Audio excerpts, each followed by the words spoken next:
C'est quand même assez spécial de faire une vidéo dans cet état-là. Normalement, je m'arrange toujours dans le meilleur de ma forme. Là, j'arrive de l'hôpital.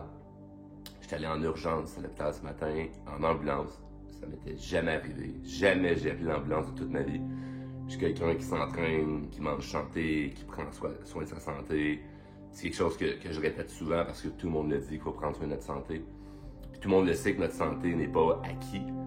Puis qu'il faut faire attention, il faut prendre soin de nous, mais malgré le fait que même si on prend des bonnes décisions, je considère que je prends des bonnes décisions alimentaires, je prends des bonnes décisions sur mon physique, je prends des bonnes décisions sur tout ce qui est au niveau de l'ensemble de ma vie. J'investis beaucoup de temps, beaucoup d'argent dans ma santé. Malgré ça, je suis pas à l'abri qu'il m'arrive quelque chose. C'était quelque chose-là, je pensais jamais vivre ça. Puis c'est quelque chose que je trouve plate parce que ça va peut-être redéfinir certaines affaires dans mon identité qui me tentent pas. Je trouvais ça important de le partager publiquement parce que tout est cyclique dans la vie, tout est en mouvement, tout est sujet à changement. Puis souvent, on tombe en amour avec ce qui était le fun du passé ou les choses qu'on prenait pour acquises, puis qu'on se rend compte que lorsqu'on les a pu, on aimait vraiment ça. Puis je pense que c'est super important de ne pas prendre certaines choses pour acquises, parce que la fois, le jour où tu perds cette chose-là, que ce soit une personne, que ce soit un objet, que ce soit quelque chose de ta santé, une fois que tu l'as pu, ça peut redéfinir ton identité. Tu peux devenir la personne qui est maintenant ABCD, une sorte d'étiquette. Ou tu réalises que j'étais tellement bien quand j'étais avec cette personne-là, j'étais tellement bien quand j'avais pas ce problème-là. Puis là, c'est là qu'on peut tomber en frustration, en réticence. On est fâché, on se demande pourquoi. Des fois, il y a des choses qui sont incompréhensibles. J'ai pas couru après ce qui m'est arrivé. En fait, pas mal à rien que j'aurais pu faire pour éviter ça. Donc la grande question, c'est pourquoi la vie me fait ça? Pourquoi la vie m'envoie ce genre de défis-là? J'ai en masse de défis. J'étais un jeune papa qui dort de moins en moins parce qu'il y a des jeunes enfants, qui a une entreprise avec plein d'employés, qui a des milliers de clients, qui fait plein de choses pour améliorer le monde. Pourquoi, moi, tu me mettrais sur les épaules un défi de plus? T'sais? Et c'est pas la réaction dans laquelle je suis. Si vous écoutez présentement et vous êtes habitué à mon contenu, vous me voyez avec toujours un angle très positif. Si ça fonctionne pas comme j'aimerais ou m'arrive quelque chose, ça va être curieux de voir comment ça va se retourner à mon avantage. C'est une phrase que je répète souvent. Là, présentement, l'avantage, je le vois pas. Le seul avantage que je vois présentement, c'est de profiter de ce qui vient de m'arriver pour en faire une vidéo. Puis de vous témoigner ce qui se passe avec moi et une morale évidemment inspirante en arrière de ça parce que j'essaie toujours de trouver le positif dans chaque chose. Première chose positive que j'aimerais dire, c'est merci à tous les gens qui travaillent dans le monde de la santé. Je sais, on en a parlé beaucoup durant la pandémie, c'était là le moment là, que les gens se disaient quand même merci à nos anges, puis c'était de la grosse hypocrisie. Mais je le vois de plus en plus là, où ce que j'ai eu à faire dernièrement, à aller dans des hôpitaux ou aller dans toutes sortes d'endroits où c'est pour la santé et qu'on parle des ambulanciers, des infirmières, des infirmiers. Vous faites un Christi de bon travail. Puis si vous êtes quelqu'un qui est dans le monde de la santé, je n'hésite pas à écrire un petit commentaire, ça me fait plaisir de vous lire. Ou si vous connaissez quelqu'un qui est dans cet univers-là, de leur envoyer, de leur partager cette vidéo-là parce que moi, je ne pourrais pas m'imaginer ce matin, dans l'état que j'étais, ne pas avoir eu d'ambulanciers qui viennent chez nous m'aider avec le masque puis tout ce qu'il a dû me piquer dans le corps pour être capable de legit rester en vie. T'sais. Si ces gens-là n'étaient pas là, je n'ai aucune idée de ce que je ferais en ce moment. Là. Si les infirmières qui m'ont reçu n'étaient pas là, je sais pas si j'en serais en ce moment. Si le médecin qui m'évaluait n'était pas là, je sais pas ce que je serais présentement.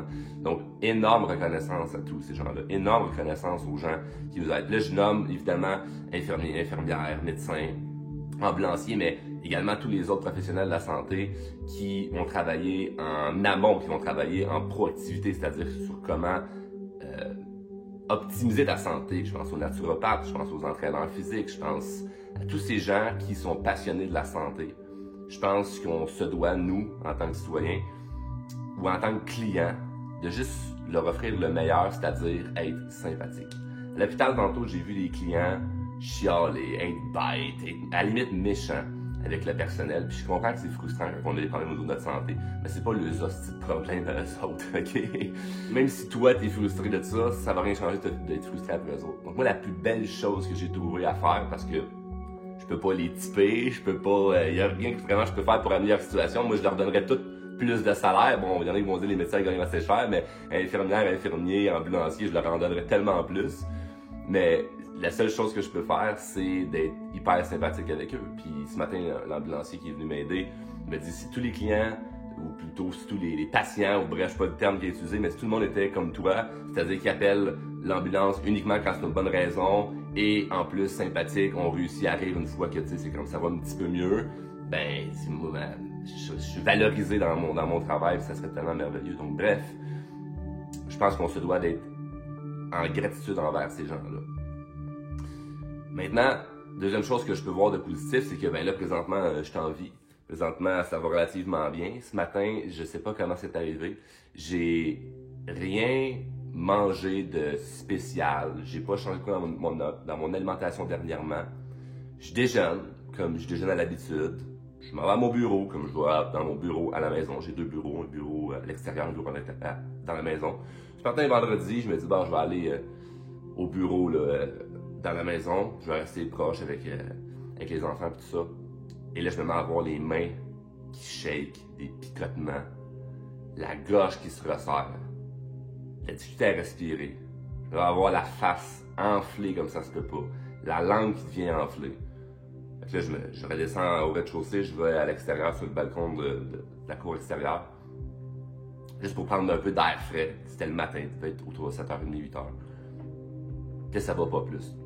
Donc là, ma conjointe me dit, Charles, t'as pas l'air d'aller, qu'est-ce qu'il y a? Tu vas te reconduire à l'hôpital, quelque chose? Non, je pense, juste, on va attendre une minute, puis on va voir. Moi, j'ai des jeunes enfants, puis je voulais pas être en panique, puis leur faire peur, puis c'est comme ce qui se passe avec papa, je voulais pas ça. Fait que je me suis assis dans le coin de la cuisine, calme, en mode méditatif, juste me dire que tout ça va finir par bien aller, peu importe ce qui se passe en ce moment. Tout ça va se gérer. Mais là, j'ai de la misère à respirer. La gorge fermée. Je peux plus respirer par la gorge, je peux même plus avaler ma salive. Donc évidemment, quand tu commences à avoir de la difficulté à respirer, ça devient paniquant. Mais sans paniquer, j'ai juste dit à ma conjointe, appelle l'ambulance, puis qui vienne me chercher, parce que là, j'ai peur de mourir. Je sais pas ce qui va se passer. Mais au fond de moi, je savais que dans mon tête, c'est comme je peux pas mourir ici, là, dans la cuisine avec mes enfants, ma conjointe, ça se peut pas, t'sais. Mais on va pas étirer ça, appelle l'ambulance. Donc l'ambulance est arrivée, puis leur première réaction a été que c'était sûrement une allergie alimentaire. Donc ça a pris 30 secondes, bang, les pipettes. Quand ils m'ont vu la face, là, vous avez vu la photo là, de ma face, comment c'était enflé, là. Les pipettes dans la jambe, le masque de ci, ils m'ont mis tout nu dans la cuisine, c'était chic au bout. Ils m'ont mis les suces sur le corps, puis planté une aiguille là, Donc ils ont fait un paquet d'affaires pour comme être capable de soit stabiliser mon état ou du moins l'améliorer. Et j'ai embarqué dans l'ambulance, on s'est dirigé à l'hôpital en urgence, super rapidement, puis après ça, on a pris soin de moi. Et puis là, j'étais en attente pour voir si pour faire des tests de santé. Et là, la frustration là-dedans, le test de santé, c'est des tests plutôt d'allergie précisément, mais là, la frustration là-dedans, c'est que moi, j'ai la chance que dès qu'il m'arrive quelque chose, je vais au privé. Je paye au privé, je ne veux pas attendre le service public. Puis quand ils sont venus me porter la prescription ou le papier du médecin qu'on appelle, le papier du médecin pour aller prendre un rendez-vous, j'ai dit ça prend combien de temps ça de prendre ces rendez-vous-là? Des fois, ça peut être des listes d'attente de 2 ans. 2 ans! 2 ans à quoi, moi, à pas manger d'œufs, pas manger de pommes, pas manger de bananes, c'est tout ce que j'ai mangé le matin pour peut-être que c'est ça qui m'a causé cet état-là. C'est quoi ce foutu système de boîte-là? Donc, évidemment, c'est pas ma réaction en dedans de moi, c'est juste comme je vais les yeux en envers, puis je sais qu'on va appeler. Puis là, finalement, on a fait une couple de téléphone, qu'on a un rendez-vous d'ici, je pense, une semaine ou deux. Au privé, ça va coûter peut-être 500, 600, 1000 piastres. Je ne sais pas, j'en ai complètement rien à foutre. Pas parce que je suis au-dessus de ça, pas faire de l'argent, mais parce que c'est de la santé et c'est tellement important. Donc, moi, je pense que n'importe qui devrait avoir de l'argent de côté, un budget pour ce genre de choses-là. Je connais des gens qui sont sur des listes d'attente pour du service public, pour n'importe quel bobo, puis qui attendent depuis des années parce qu'ils veulent pas payer pour aller au privé. Puis c'est tellement dommage, c'est tellement triste parce que c'est ta santé, c'est la chose la plus importante. C'est la chose la plus importante. Moi, c'est le plus important dans ma vie. Ah ben, mes enfants. Ouais, mais si je suis pas en santé, qui va s'en occuper? Personne. Fait qu'il faut que je sois en santé si je veux m'occuper de mes amours. Je peux pas laisser ça aller. Donc, ce que ça me donne aujourd'hui, c'est encore le troisième point positif, c'est une gratitude pour mes finances, une gratitude pour ma capacité à pouvoir me revirer de bord rapidement et faire comme, ben non, moi je vais aller chercher l'aide, mettez le prix que ça coûte, c'est pas grave, on va pouvoir aller de l'avant. Et tout ça, d'avoir de la gratitude pour les autres, de la gratitude pour ma situation financière, de la gratitude pour le fait que ben, je suis généralement en bonne santé, ben, c'est des choses que j'ai travaillées. Ou ce qu'aujourd'hui, j'ai pas choisi d'avoir une réaction, peut-être que c'est une réaction allergique comme on pense en ce moment. J'ai pas choisi de vivre ça, sauf que tout ce que j'ai bâti dans ma vie m'amène à aujourd'hui, si je vis ça, je vais le vivre peut-être plus facilement que si j'avais pas tout fait ça, ce cheminement-là. Si j'avais pas tout travaillé sur moi, je serais pas autant positif, je verrais pas le bon côté des choses. Je ferais pas une vidéo en ce moment dans cet état-là, tu sais, je me dirais, ben non, là, je vais aller m'écraser, je vais aller me recoucher, puis fuck les vidéos pendant un bout, là, on laisse faire ça. Ben non, j'aime ça faire ça, je trouve ça le fun. Puis en même temps, mais ça peut inspirer des gens. Donc, évidemment, ce que je te suggère, si tu me connais pas ou si tu me connais puis tu t'es jamais abonné à la chaîne YouTube, abonne-toi à la chaîne YouTube parce qu'il y a plein de contenus exclusifs qu'on y amène, du contenu inspirant, du contenu drôle évidemment. Aujourd'hui, on est moins dans l'humour, on est plus dans l'inspiration, mais il y a plein de contenu qui peut être super intéressant pour toi puis qui peut te donner une espèce de motivation, une énergie ou trouver du sens quand parfois tu vis des choses qui font pas de sens. Fait que je peux imaginer la personne qui, aujourd'hui, vivrait une situation difficile au niveau de sa santé, écoute cette vidéo-là, ça peut lui faire du bien, lui redonner un petit boost de motivation pour se dire « Ah, mais c'est quoi, c'est vrai qu'il y a autre chose de bien dans ma vie avec lequel je peux m'accrocher. » Et si dans les trois gratitudes que je t'ai énumérées, tu dis « Ah, ben là, moi, je ne suis pas en mesure d'avoir ces gratitudes-là, mais comment peux-tu faire pour les créer? » Il y a sûrement quelque chose que tu peux faire pour les créer. J'ai plus de 150 épisodes de podcast d'enregistrer qui sont toutes gratuits, pardon. C'est des heures et des heures et des heures et des heures d'écoute, de développement personnel avec des choses qui peuvent assurément t'aider dans la sphère de vie que tu veux améliorer. C'est ça le développement personnel, c'est de s'améliorer comme personne. Puis sur ce, ben, je te souhaite le meilleur des mondes et je te souhaite surtout en ce moment, ce que je peux souhaiter à tout le monde sur la terre, c'est la santé.